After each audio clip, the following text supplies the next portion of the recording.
This episode is brought to you by Amazon Prime. There's nothing sweeter than baking cookies during the holidays. With Prime, I get all my ingredients delivered right to my door, fast and free, no last-minute store trips needed. And of course, I blast my favorite holiday playlist on Amazon Music. It's the ultimate soundtrack for creating unforgettable memories. From streaming to shopping, it's on Prime. Visit Amazon.com/Prime to get more out of whatever you're into.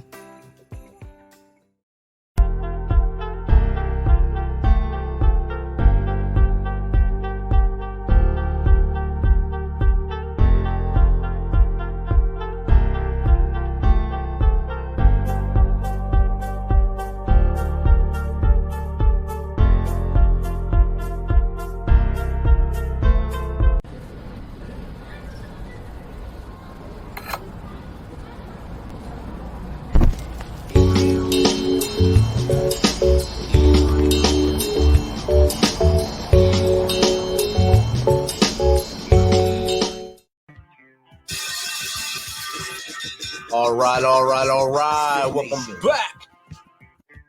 If you're a veteran and you're struggling or feel like you are leading a path towards the darkness, stop and think about those who are around you. Think about how they truly value you, how they will miss you. You are not alone. You need to talk to someone. Someone will listen to you. If you feel like you'll be a burden to someone, or you don't feel like you should put that weight on your inner circle, call the hotline at 988 and take option 1. Don't make a permanent solution to a temporary problem. If you're a new listener, thanks for joining us.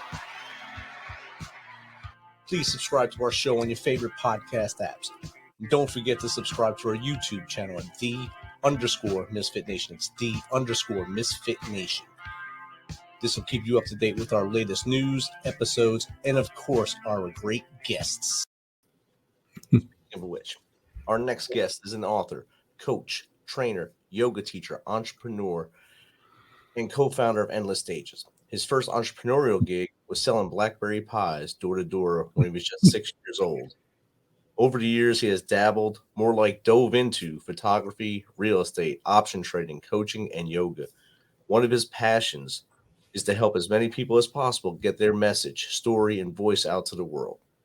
So without further ado, the MisFitNation was author, trainer, yoga teacher, entrepreneur, and co-founder of Endless Stages, Michael Harris. How are you, Michael?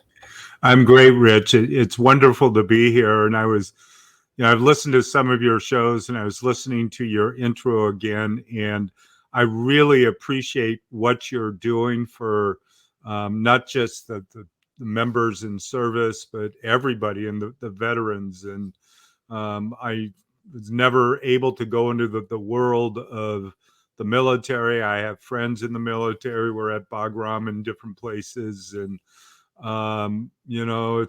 it's because of you and all the service people that I get to sit in my living room today and be on this podcast. So I want to give you a big shout out and a thank you, Rich, for what you do. I appreciate that, Michael. Yeah. And I know I just gave a quick blurb about your background.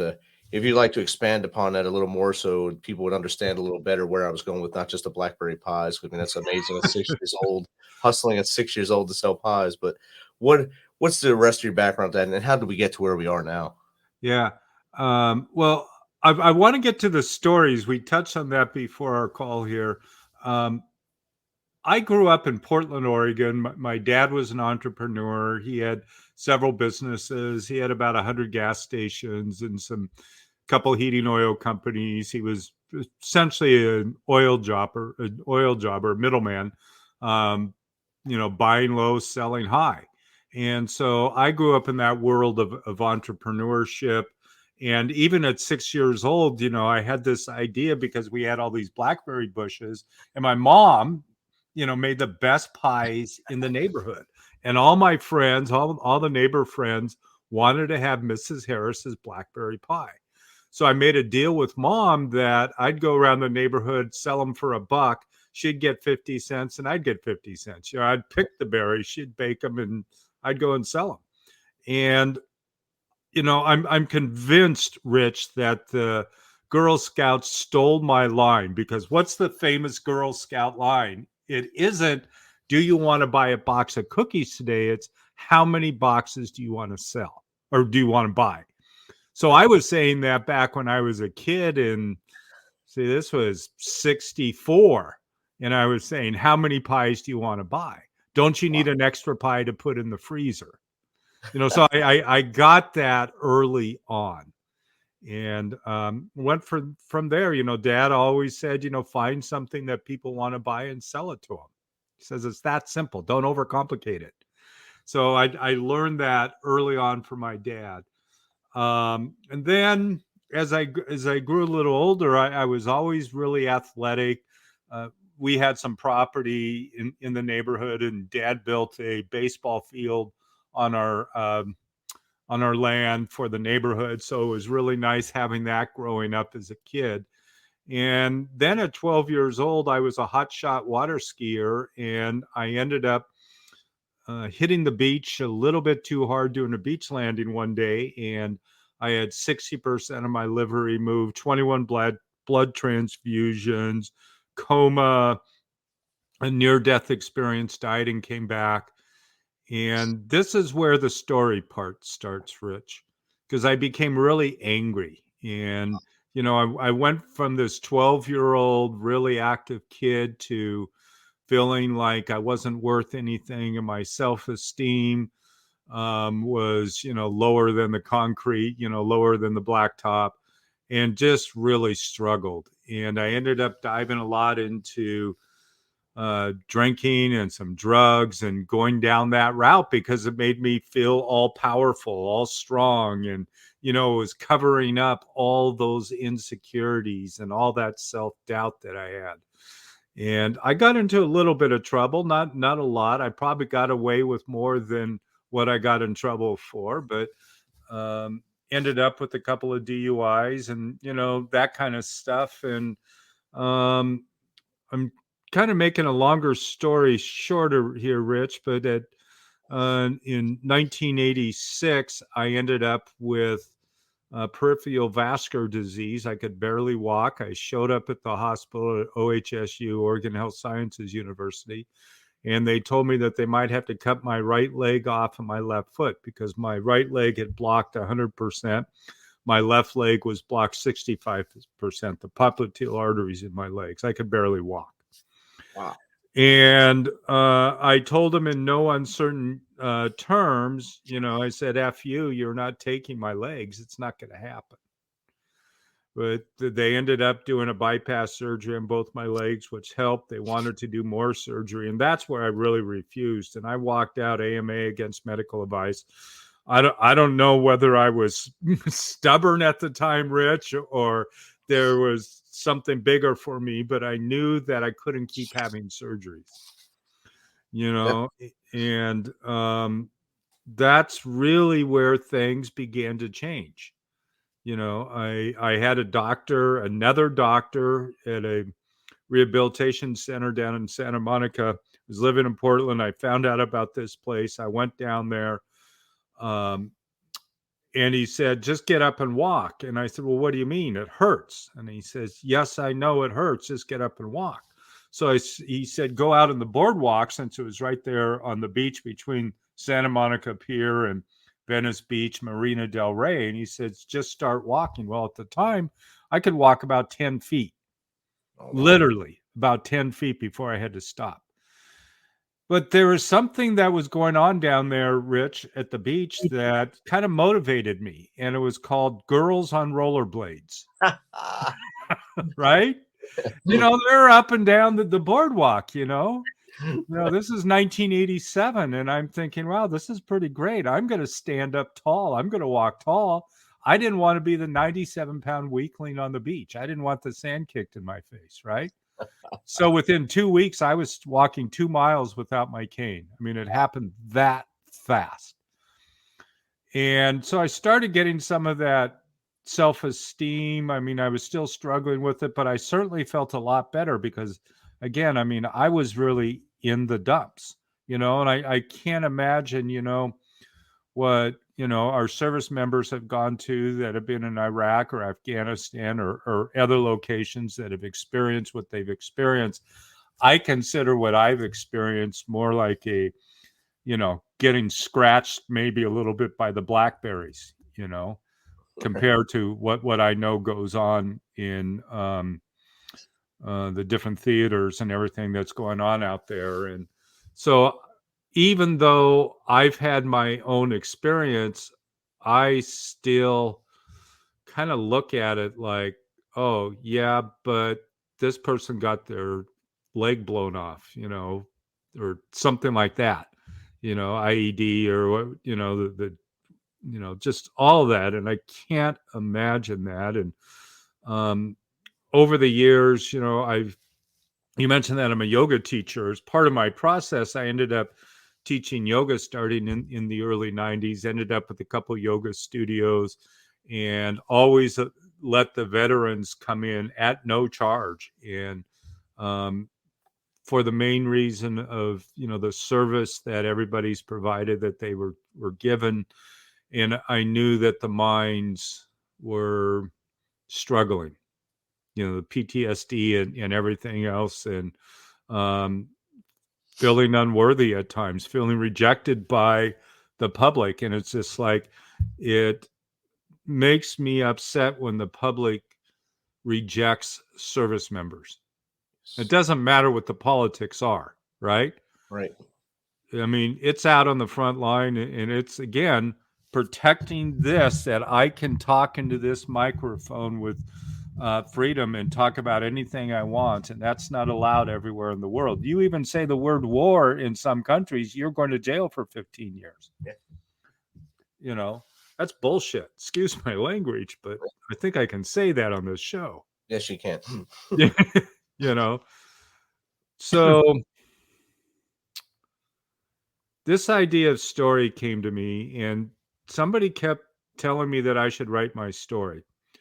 So, my first book that I wrote, Falling Down, Getting Up, was really about my water skiing accident, my alcoholism and addiction, and about my peripheral vascular disease in my legs. First part of the book is that, and then the last part of the book is really about what I did to get past it, how I rebuilt my self-esteem, how I rebuilt my life, how I got my life back. And I really, by going through the process of writing the story, I learned the power of story, and the power of getting our voice out, the power of other people listening. And, there was things I wrote in the book that I typically don't tell people, on an everyday basis. But even by releasing that, it's just like, I don't care what people think about me, right? It's none of my business what somebody else thinks of me. It's my business what I think of me, Exactly. And I didn't like, living in the pits of hell, and my hell anyway, and, especially the drinking and all of that. And I'm blessed. I mean, I've been sober, Rich, since 1988. I'm coming up on 34 years next month. And, it's just a sheer blessing that I'm still here, that I'm still alive, that, the couple of times that I came close in my brush with death, that I'm still here. Why the hell am I still here? There's a purpose. Yeah. Definitely. Yeah. Yeah. You started off, everything you've been through it's amazing. I mean, seeing how many gas stations your dad had, and what you did on top of that with the blackberries. Still, the blackberry thing is amazing to me, and I think that's a good shoe in there for the stories. And as we talked in the earlier before the show, we talked about why I started this show, to get the stories off of veterans' chest, and a lot of them, like I also told you, are kind of, they're ashamed of what they did, or they're scared to let it out there. They're scared to let it out for fear of what others think. But just like what you just said, stop worrying about the other side saying and thinking about you, and just let it out. Yeah. If you let it out, that burden comes off that chest. And I think what you do to help people is amazing, to let that happen. And I think you can actually help a lot of people in the audience with some tips and tricks to get it out of their system as well. Yeah. Well, I ended up writing a book about it, but before I got there, I was talking to some friends, and I was part of I got involved in a men's group that was really powerful, that we met for 7 or 8 years, quite a while. And we'd get together every single week and we'd talk about it. And there was, a collection of different people in there. There was, addiction stuff. There was people from the military. There was people that were struggling with different things.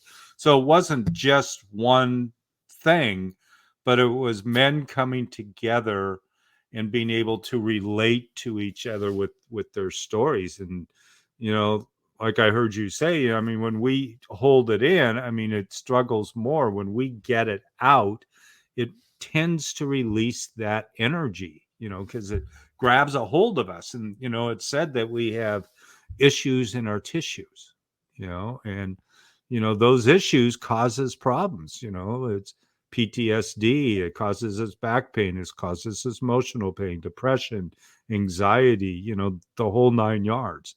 So the more that we can get it out, even though it's difficult at first, I mean, it's like, pushing a boulder that weighs a couple of tons, you can't even budge it. But once you start moving it, then it takes on, this life where it starts to move away, and it's, our life starts to get better. And we're not carrying those burdens in the same way that we were before.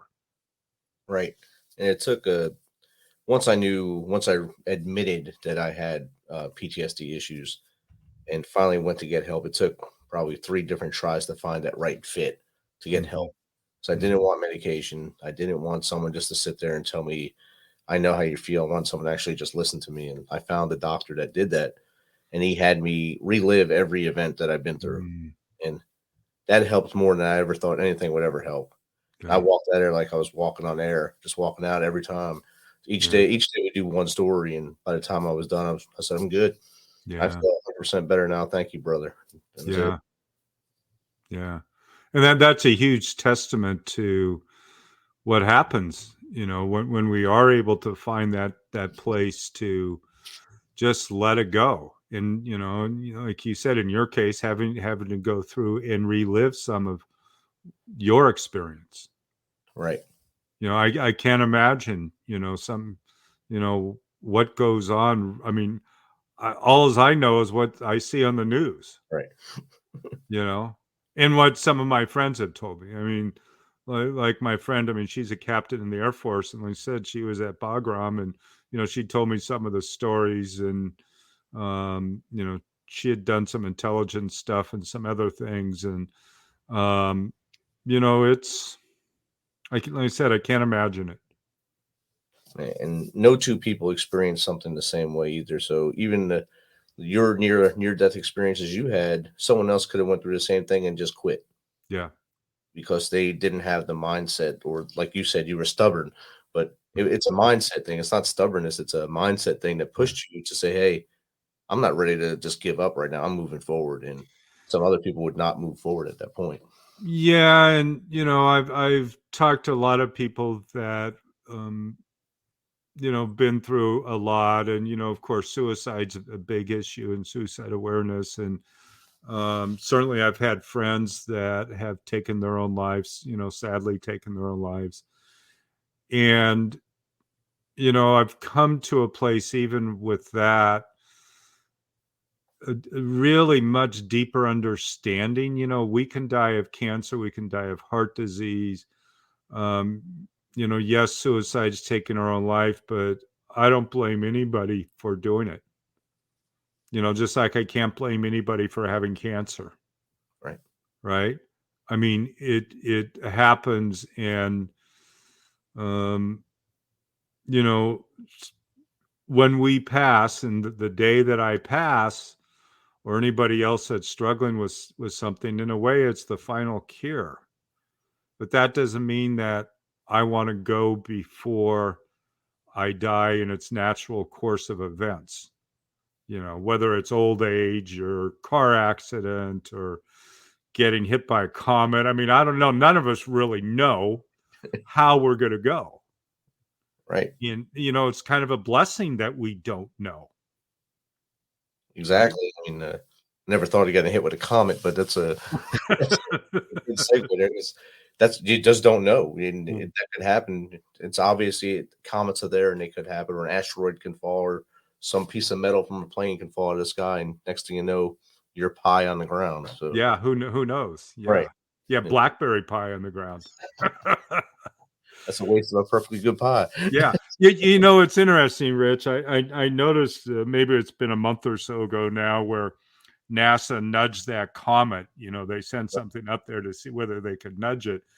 And I don't know if anybody else caught it, but about 2 weeks after that, they were talking about these 3 comets that they couldn't see and that they were keeping track of. And I thought, do they know something that we don't know?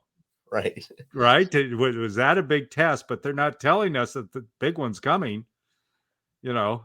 And they don't want to put the fear into us yet until it's Right. Yeah. Yeah. when that came across that they were doing this. All I thought about was the movie Armageddon with Bruce Willis and Ben Affleck. Yeah. Wait, it's real. They're really doing it. Yeah. Yeah. You know, and it might take, you know, a bunch of people like that to do it, you know, See, right? a bunch of roughnecks going up there. Yeah, a bunch of misfits, so to speak, right? Here, sign this one-way contract. You got this. Yeah, I mean, I would that's do it. Why not? like we said. You never know what's going to happen until it happens. That'd be great Right. if they did Yeah. do it that way. Yeah. So we talked earlier also in the pre-show about your latest book, the podcast, the Pod Match Guest Mastery, which just came out last month. Congratulations on that as well. Thank Uh, you.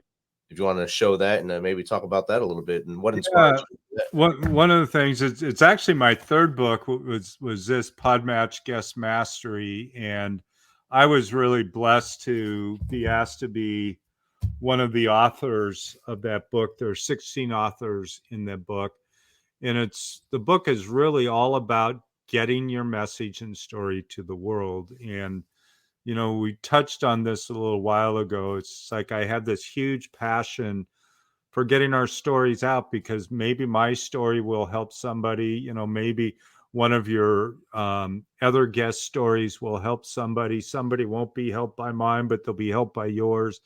So I think as much as possible in getting our stories out, the better that we're going to be. And, you know, again, you know, I look at, you know, what's going on in the world and everything where some people can't get their message out, can't get their story out, or they'll be shot or worse. And I just kind of think that we need to push against it. You know, the podcasting is growing exponentially. And, you know, in some ways like COVID, you know, a lot of people died from it. But in some ways, it's also brought the world together because all these people are on Zoom now all around the world that may not have got together on Zoom, right? Exactly. So, you know, I try to look at that blessing side of it as well. And, you know, what can I do as a human being to help other people? I mean, to be of service, and stories is one of those. And I went through some storytelling at Marylhurst University. It was Marylhurst College at the time. And unfortunately, the school is closed, but really learned, you know, kind of the background on storytelling and how to put some stories together, how to put a short story together, how to put a long story together, how to talk about yourself, how to talk about a passion you have, how to talk about a product you have, how to talk about a business you have, whatever it might be. And, you know, again, and I've said this probably 5 times so far, the more we get our stories out, the better off we are. Whether it's sitting at dinner or having a cup of coffee with a buddy or getting on podcasts or stages or anything else. I just, you know, it's like shouting from the mountaintop, Right. you know, like enough is enough. And I don't know whether the world will ever stop fighting. You know, maybe it's Pollyanna or something, but I like to think that someday maybe we will stop fighting, you know? Yeah, I'd love to see it too, but I have a feeling we're not going to see it for a little, probably next generation or so. So Yeah. Yeah. but maybe at that point there'll be a brick hit into someone and say, "Hey, let's stop doing this and try a different way." Yeah. Well, even our last election, I thought much more was going to there was going to be more turbulent, and so far it really hasn't been. Yeah, And so I think some people just, it's just like, hey, let's not be turbulent. Let's just try to get along a little bit somehow. I mean, everyone has a voice, and that you just, if you listen to each other, you're probably talking about the same thing from a different angle. Yep. And if you just sit there and actually listen instead of waiting, just jump in and talk, Yeah. listen to hear instead of listening to speak, and you'll probably understand you're both drinking the same coffee, and you can probably move forward together and get accomplishments in your community. Yeah. Well, which is an interesting thing. What popped up when I heard you say that, Rich, was, my dad used to say, you have two ears and one mouth. Listen twice as much as you talk. Right. You know? So even talking and storytelling, a lot of it is listening. Right. Can we, as a storyteller, can you actually be a good listener? Can you hear? And Right. like what you mentioned about, reliving much of your stuff and working with the particular individual is they were listening. You were talking, but they were using their ears to help you. Right. And he was just like I'm doing with you, taking notes so I didn't mess anything up. But I mean, that's a good quote. You have two eyes and the one mouth. I've never heard it before. Listen The twice. two ears and one mouth. Yeah, 2 ears and one mouth. Yeah. Yeah, yeah, yeah.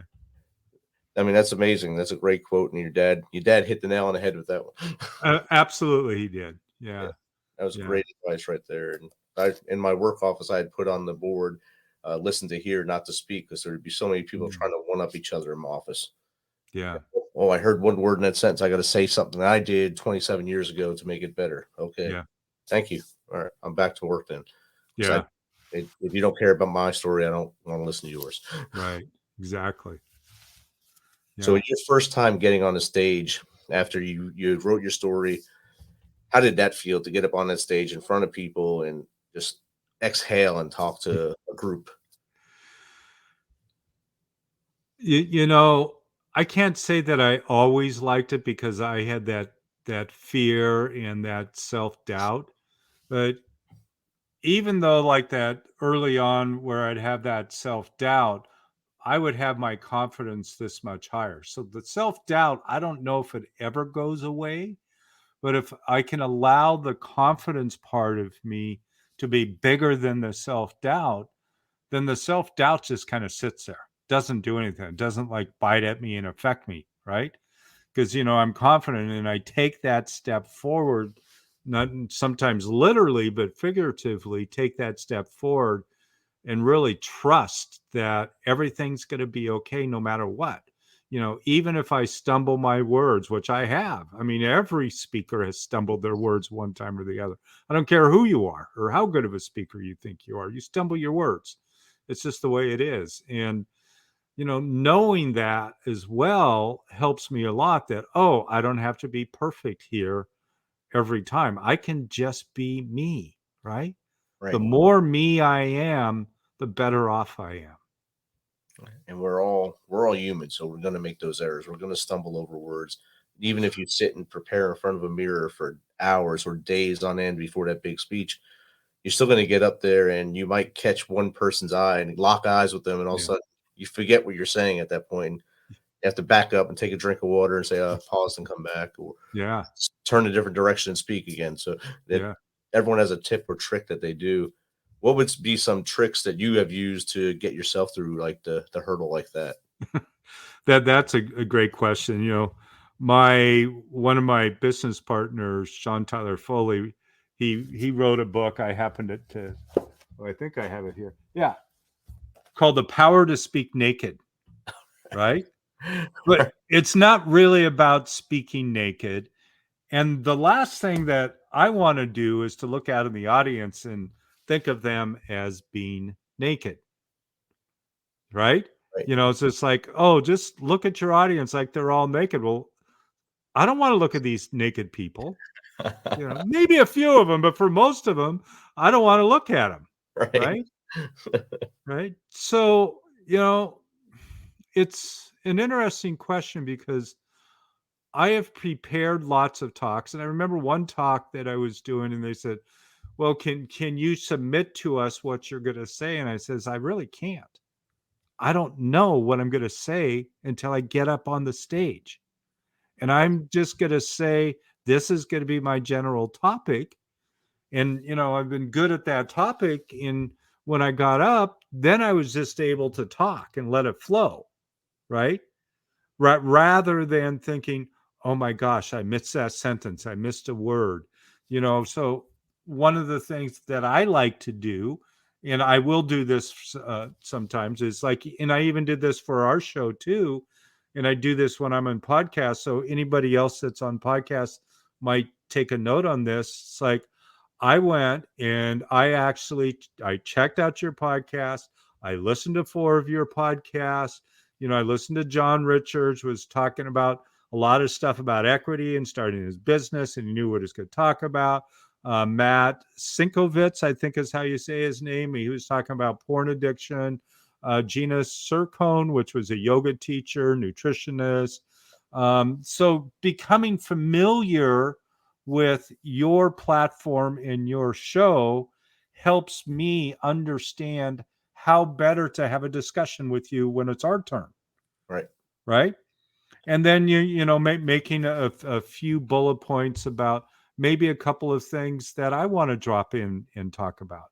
So knowing the platform where I'm at, knowing what the listeners are used to hearing and listening to, and having a few points that might be helpful.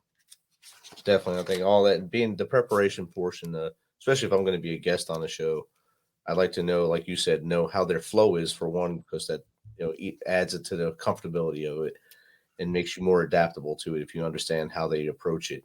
Yeah. Or if they're just like some hosts are still getting used to it too, so they're going through the motions of the practicing questions and stuff. Where my first shows were just like that. I just had set questions, and then I said, why don't I just listen to what they're saying and come up with more raw questions? Yeah. If you say something, let me jot a note and do it. And I think that helps me more because I'm understanding where you're coming from at that point as well. Yeah. Yeah. So some preparation, be ready, let the confidence be bigger than, the low self-esteem, keep your chin up, instead of always like looking down like this and trying to talk, keep your chin up. Just by keeping your chin up, that physical movement will help us. Definitely. All great tips right there. And, MisFitNation, take heed to these tips when you want to come out and tell your story or even write your story. Prepare. Yeah. It builds your confidence in what you're doing. And it's your story. You say it however you want to do it. That's how I do that. Michael, thanks for sharing those tips and tricks with us. Where can someone find out more about you and how they can reach out and grab you to come on their show or just to chat with you? Well, the best place to start is just really simple. Just go to my website, michaelbharris.com, and that's Michael B as in book, Harris.com, michaelbharris.com. And I'm going to give your listeners something else. And I don't do this in all the shows, maybe 1 out of 10 or something, is I have a backlink. You can't find it on the website, but it's michaelbharris.com/book, BOOK. And using that link, you can download a free copy of my book, The Falling Down, Getting Up book. So if anybody's interested in that, feel free to go in and download it. It's an interesting thing, Rich. I find when I do that, people still go out and buy the book. Right. But I don't really. I have not looked at my royalty statements for about 2 years. I don't care. It doesn't matter. Right. What matters, and there's shows like this that are really out there helping so many people, that maybe my book will help somebody, and if it doesn't help somebody, maybe they can use it to start a campfire. Right. Helping them though. Right. In some way, you're still helping them at that point. So that's awesome. There's a saying we say here is reach one, teach one. So no matter how many people are listening, if one of them grabs something from what you're saying right now, that's a victory for you, the victory for our show. And it's a victory for the person that understood it and went forward. Yeah. So if we change one person's movement today, that's amazing. Yeah. Thank you for everything you shared with us tonight. Absolutely. Thank you, Rich. I appreciate being here. I'll do some outro and then we'll come back and talk again. Okay.